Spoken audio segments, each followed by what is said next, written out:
Okay, let's just jump right into this explainer. Today, we're unpacking what I can only describe as a geopolitical earthquake happening right now between China and Iran.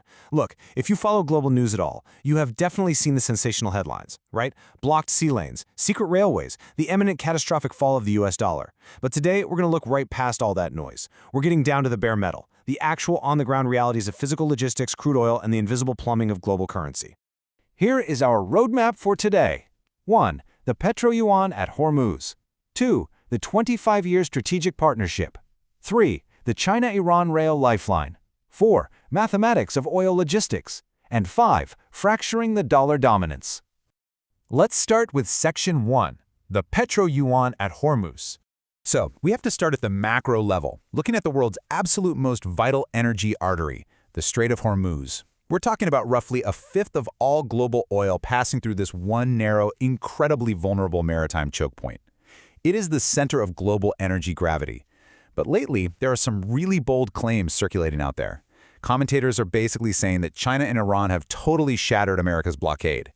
The narrative you hear is that a new 10,000-kilometer overland rail link running directly to China is moving absolute oceans of oil, totally bypassing the seas. Now, I'll admit, it's a very cinematic narrative, right? A frictionless, overland backdoor for energy and weapons. It sounds incredible, but we really have to ask ourselves, does the physical reality actually match this intense geopolitical hype? Well, to find out, we're going to have to audit the train tracks. Moving to Section 2, the 25-year strategic partnership.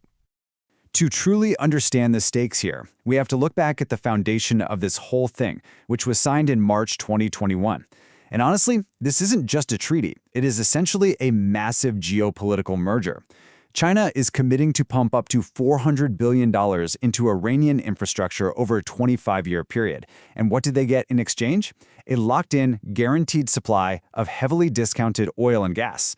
It's kind of the perfect symbiosis. It keeps the heavily sanctioned Iranian economy breathing while simultaneously feeding China's literally insatiable industrial appetite. And an absolutely key part of this whole deal is upgrading physical infrastructure. Which brings us to Section 3, the China-Iran rail lifeline. Now, let's zoom in on the micro level. This proposed overland route everyone is talking about, it isn't just some single, dedicated, high-speed bullet train zipping from Beijing to Tehran. Not at all. It relies on piecing together a bunch of existing, older infrastructure across multiple sovereign nations in Central Asia, places like Kazakhstan, Uzbekistan, and Turkmenistan.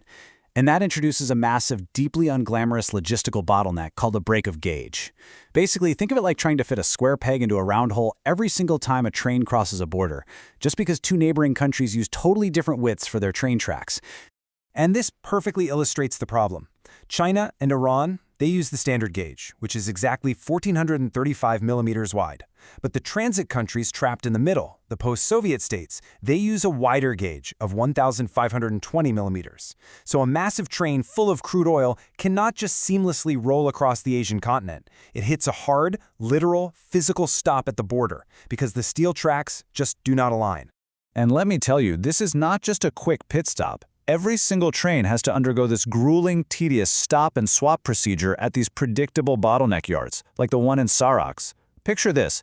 The massive freight train is completely halted and uncoupled. Entire heavy-duty carriages are hoisted high into the air by industrial machinery, the old wheel assemblies are physically rolled out, the wider ones are rolled in, and then the entire train has to be painstakingly reassembled. It is a complete industrial nightmare that totally cripples any kind of logistical speed. Section 4. Mathematics of oil logistics. So the crucial question is this. What happens when we take that intense border friction and translate it into the hard, cold mathematics of transporting crude oil? Well, according to Iranian railways, a border station like Sarax can swap the wheels of about 400 wagons on a really good day. If every single one of those wagons was filled right to the brim with crude, the absolute maximum ceiling for this entire rail corridor is a mere 0.2 million barrels of oil per day.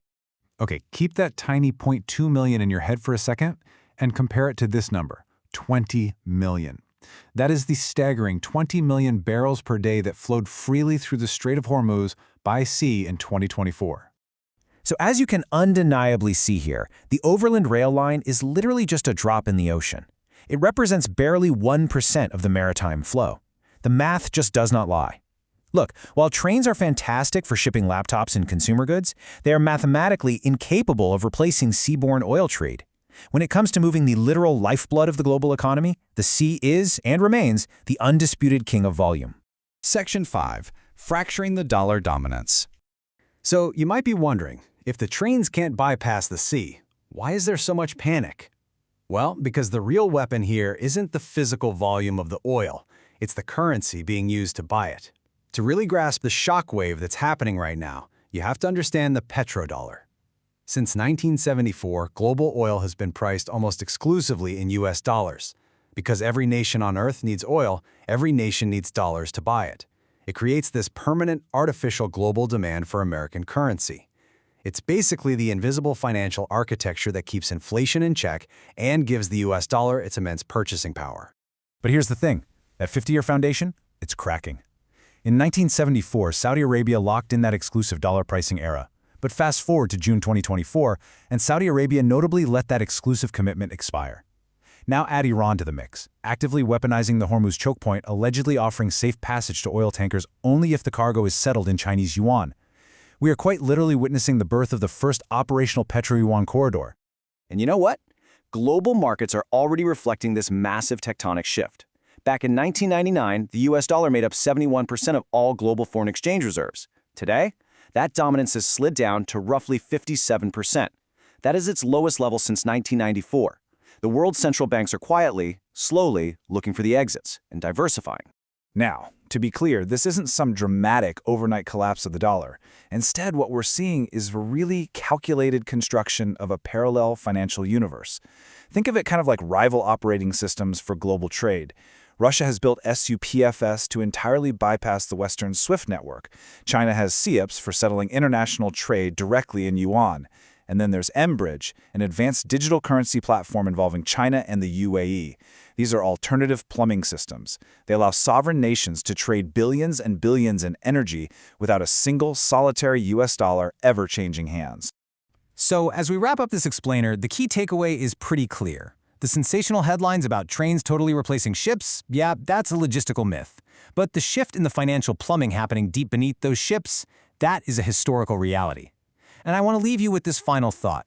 As these parallel economies continue to grow and strengthen, are we currently watching the end of an era where American financial dominance dictates the entire world order? Keep your eyes on the currency, not just the cargo. Thanks so much for joining me on this deep dive, and I'll catch you in the next one.